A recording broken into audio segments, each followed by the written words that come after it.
তিন এককে তিন, তিন নারী, তিন লড়াই, কিন্তু স্বপ্ন একটাই, that a woman in black coat could stand tall, argue fearlessly and demand justice.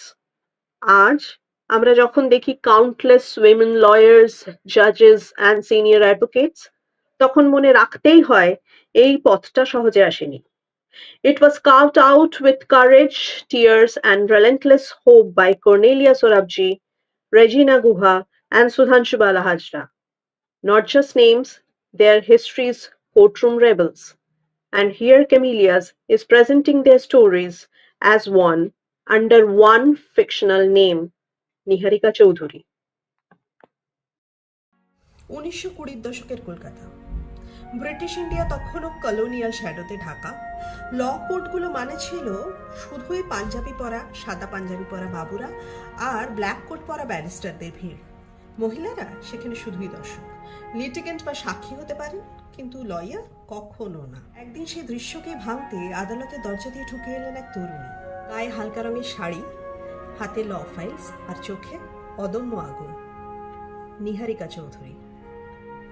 সবাই অবাক হয়ে তাকালো, কেউ বা ফিসফিস করলো, কেউ বা হাসলো। Law is not for women, she won't last a week here. Niharika সেদিন শুধু দরজা দিয়ে ঢোকেননি, তিনি ভেঙে ঢুকেছিলেন centuries of prejudice.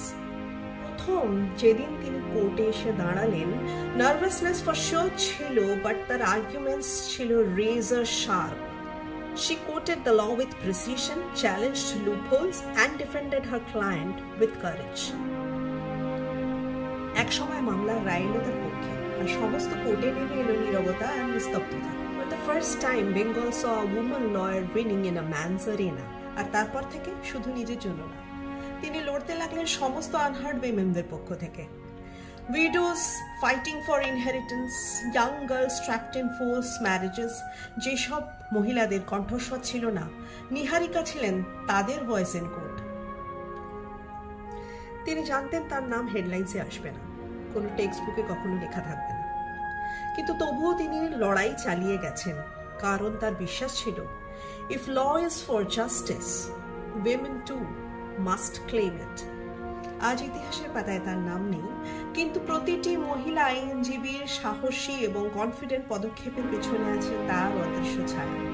The forgotten advocate of Bengal, Niharika Chowdhury.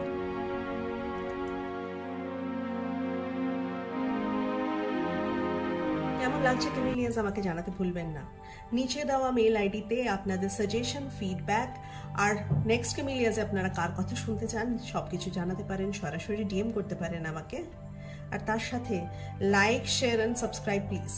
এইসব ক্যামেলিয়াসদের যারা চিরতরে অন্ধকারে থেকে গেছে, ওর আমাদের সমাজের ইনজাস্টিস, হিস্ট্রির ইনজাস্টিস তাদেরকে অন্ধকারেই রেখে দিয়েছে আজীবন, despite of the immense contribution to the society. তাদেরকে আলোর সামনে আনার দায়িত্ব তো আমার আপনার, এ কাজ তো আমাদের করতেই হবে।